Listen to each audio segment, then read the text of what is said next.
Welcome back to my channel. Today I'm doing an educational video on human hair wigs, and we are talking about origin versus texture and which one should really be on your radar.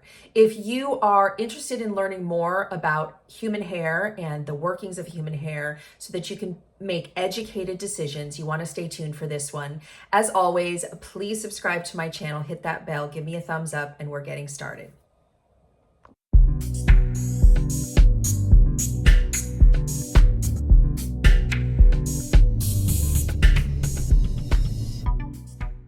Okay, so I have spent hours upon hours upon hours of my time learning about the human hair industry because I want to make informed decisions when I purchase human hair.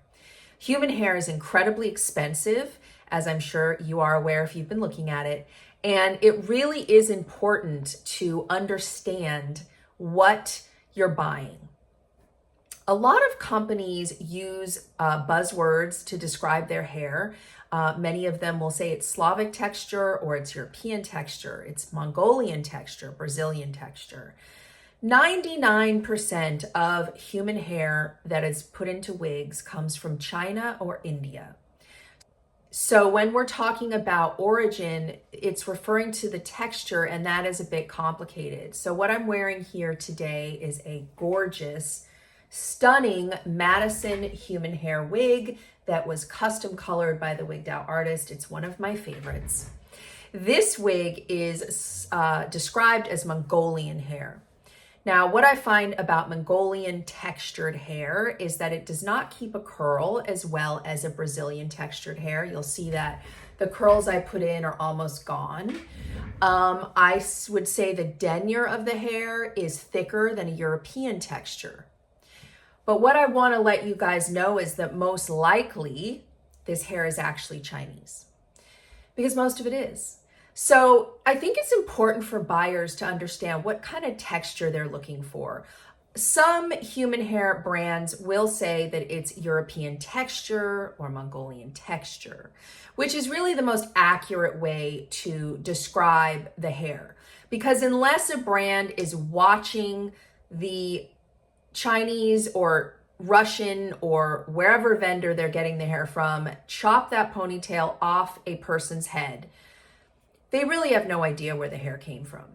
That's the honest to God truth. These brands really don't know where the hair's coming from because they're buying it from overseas. So unless they're watching, literally watching the ponytail cut off the head, which is not happening, I can tell you that right now, the most accurate way to describe human hair is to use the word texture after the description.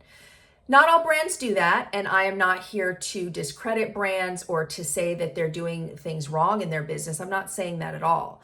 All I'm saying is the most accurate way to describe the hair is to call it texture.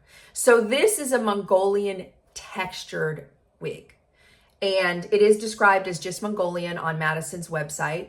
Not a big deal to me. But the thing that I really want to talk about today is that the origin of the hair doesn't matter. I think a lot of women are focusing on the wrong thing. If the hair is high quality hair, good hair is good hair. And that's really the point of this educational video.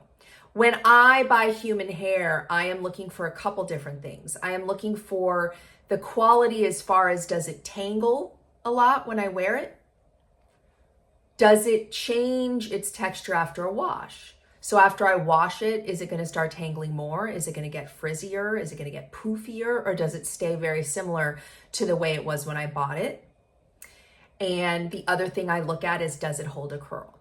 Now, I love my Madison wigs. They have incredibly high quality hair. I have two of them. I've washed them multiple times. The hair stays amazing after a wash. Air dries beautifully. It does not keep a curl great. So, which is fine because I still love the brand and I love the hair. And one of the biggest things I love about Madison is, holy cow, look at this hairline, like ridiculous. So that's another thing that's important to me. Is the hairline incredibly realistic, or it doesn't need some work? I just think that the most important factor is, what is the quality of the hair, not where did the hair originate from? And that is really what I'm trying to get across in this post. I will say this, and I'm not going to name brands, but there are brands that charge a very high price and say that the hair is European or whatever. And most likely it's not, because to get true European hair, you would need to be charging an incredibly high price, because Europeans don't generally cut off their hair and sell it. So when you see something like European or Slavic and they're charging, $3,000 for 16 inches, I would put my money on saying that hair is not actually Slavic hair or not actually European hair, because if it was, it would be more like 5K or 8K for 16 inches. I have even heard of brands that, not brands, the vendors that are selling the hair to the brands. I've heard of them being based in Russia, supposedly based in Russia, and they're still selling Chinese hair.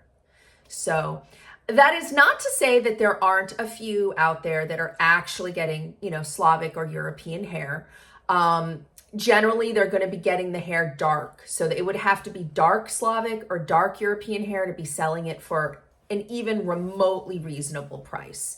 And then that hair has to be bleached much lighter to get the colors that you're looking at. Like, for example, my vibrant reds, this hair has to be blonde or a light copper to get such a vibrant red. So it started as black or dark brown, and it was bleached many times over. So my hair is very highly processed. For those people that are brunettes, that wear brunettes, they have a much better chance of getting less processed hair if they're buying it from the right place.